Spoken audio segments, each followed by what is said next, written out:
హరీష్ రావు గారు, మిత్రులు అందరికన్నా ముఖ్యంగా కుంభం అనిల్ కుమార్ రెడ్డి గారు, వారితో పాటు విచ్చేసినటువంటి మిత్రులందరికీ కూడా నేను హృదయపూర్వకంగా మీ అందరికీ స్వాగతం తెలియజేస్తాను.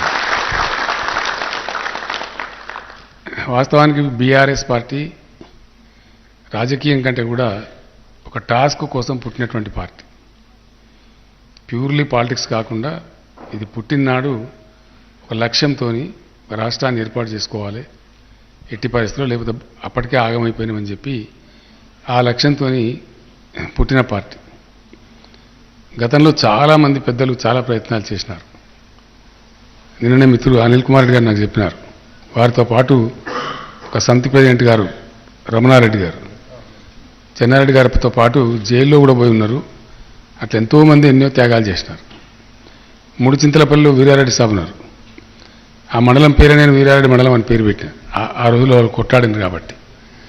దాని తర్వాత ఉద్యమం నీరుగారిపోయినా కూడా మళ్ళీ స్టార్ట్ చేసి కొట్లాడితే సరే మీరందరూ చూసిన మీ కళ్ళ ముందు జరిగిన చరిత్ర.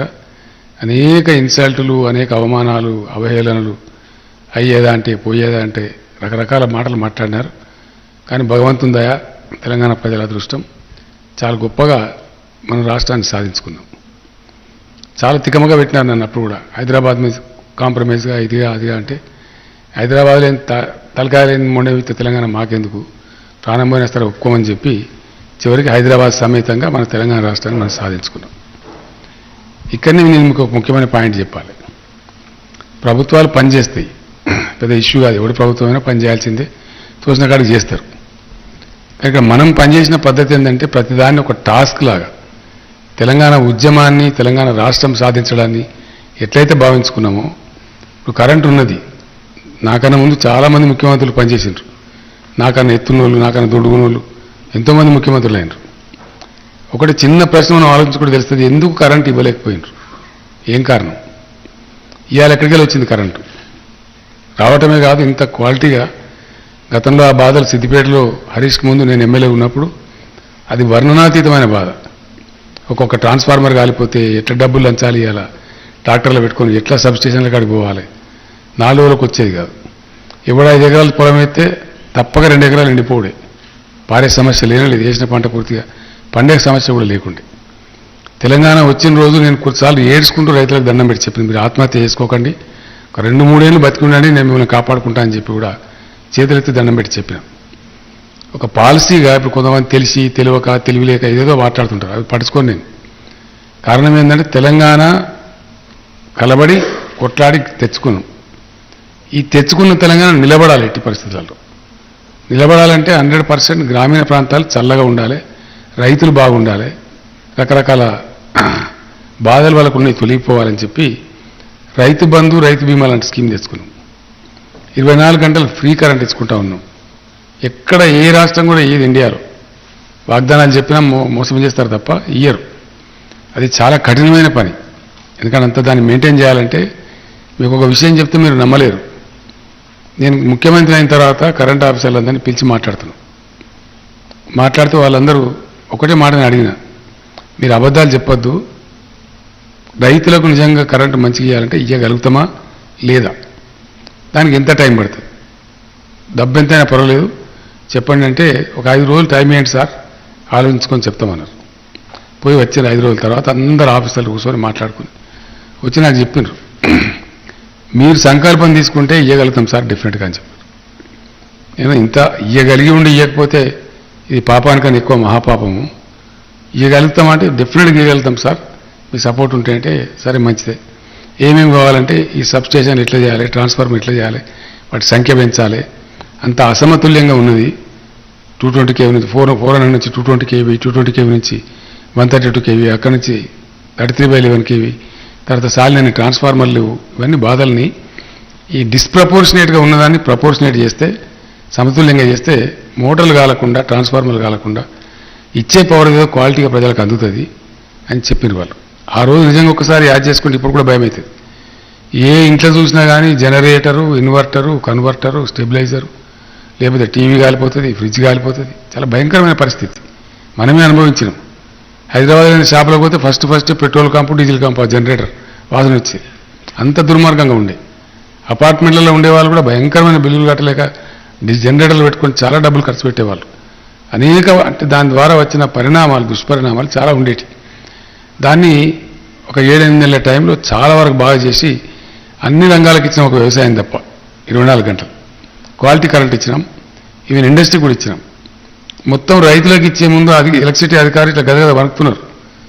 ఈయనరా భయ్ ఏం కాదు, అట్లుంటేనే మీకు మంచిగా ఉంటుంది అని ఉన్న చిన్న కిటికీ ఏంటంటే ఈ 7 గంటలే వస్తుంది అంటే 7 గంటల టైంలోనే ప్రతి ఒక్కరు కరెంట్ వస్తుంది. ఆ స్టార్టర్లలో కట్టెలు పెట్టుడు 3 ఫేజ్ లేకపోతే ఇంకోటి వేసి అది తమాషలు. అందరూ ఒకటేసారి పెడితేప్పటికీ ట్రాన్స్ఫార్మర్లు కాలిపోడు, మోటార్లు కాలిపోడు. నేను చెప్పాను మీరు అంతా భయపడే అవసరం లేదా. 24 గంటలు ఉన్నట్టయితే నా ఇష్టం నేను పెట్టుకుంటా, ఇంకోటి ఇష్టం ఎవరికి వీలు బట్టి వాళ్ళు పెట్టుకుంటారు. ఓ ఆయన భువనగిరి పోయి పెట్టుకుంటాడు, ఓ ఆయన పెట్టుకొని భువనగిరి పోతాడు. ఒకటేసారి అందరూ పెట్టరు, వాళ్ళ వీలు బట్టి పెట్టుకుంటారు. ఉంటుంది అనే భరోసా ఉంటే ఆరాంగా చేసుకుంటారు. మీరు అంత పరిచయం కాకుండా చెప్తే ఇచ్చిండ్రు. ఇప్పుడు రైతులు నడితే ఏం చెప్తున్నారు, 3 గంటలు ఇస్తారంటే 3 గంటలు ఏడవుతారా నాకు అర్థంగా తిడుతున్నారు ఇష్టం వచ్చినట్టు.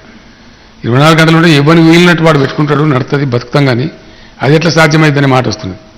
అప్పుడు రైతులు కూడా అన్నారు స్టార్టింగ్లో నాతో ఏమన్నారంటే, సార్ 24 గంటలు సాయంత్రం ఉన్న భూగర్భం నీళ్ళు ఎత్తిపోతాయేమో, అది కూడా పరిస్థితి అవుతుందేమో అర్థం కాక దానికి సంబంధించి మనం ఏం చేసినామంటే మిషన్ కాకతీయ చేసుకొని ఆ రోజు కాకతీయ రెడ్డి రాజులు పుణ్యం కట్టుకుని మనకు తవ్విచ్చారు చెరువులు.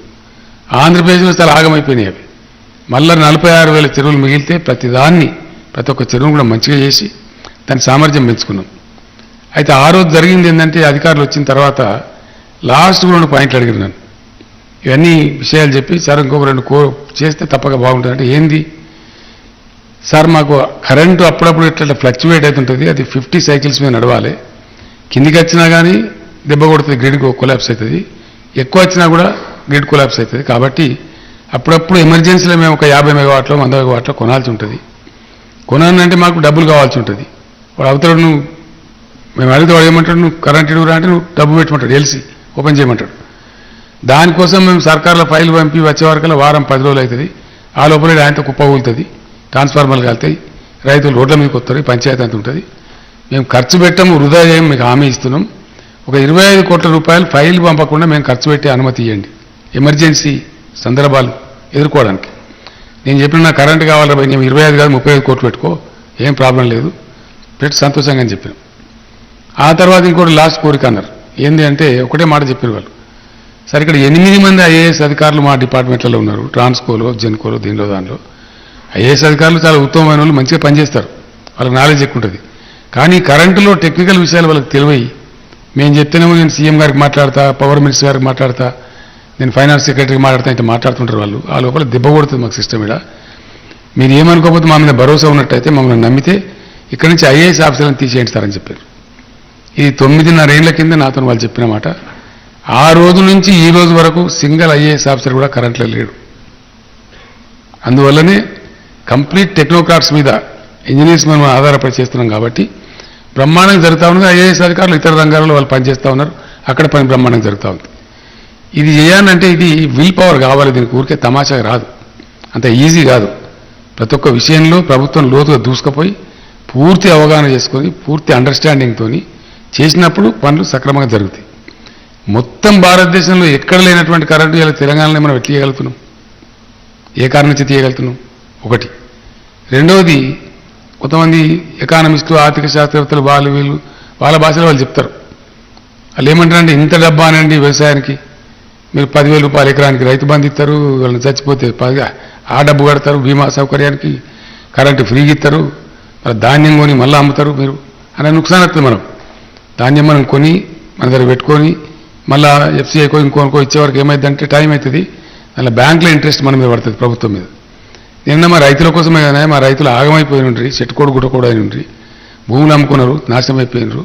కాబట్టి అది వాళ్ళు కుదురుకునేదాకా గ్రామీణ ప్రాంతాలు వ్యవసాయం మంచిగా కలకలలాడేదాకా ఒక 10-15 ఏళ్ళు ఇది చెయ్యాలి. ఆ తర్వాత నువ్వు ఇవ్వకున్నా పర్వాలేదు, కానీ ఆ విధంగా చెయ్యాలి ఖచ్చితంగా అని చెప్పి అందరు అధికారులకు ప్రతి ఒక్కరికి సంజాయం చేస్తే ఇవాళ తెలంగాణలో వ్యవసాయం తెల్లబడి ఇప్పుడు కొంచెం రైతుల జేబులో డబ్బులు కనబడతాయి, కొంచెం మంచిగా ఉంటుంది. అర్థం కాని కాదు, అర్థం చేసుకున్నకి ఎట్లయిద్దంటే రైతు దగ్గర మంచిగా పంటలు పడి 4 రూపాయలు ఎక్కువ ఉంటే మార్కెట్లో షావుకారుల గలాలు గలగలాడతాయి.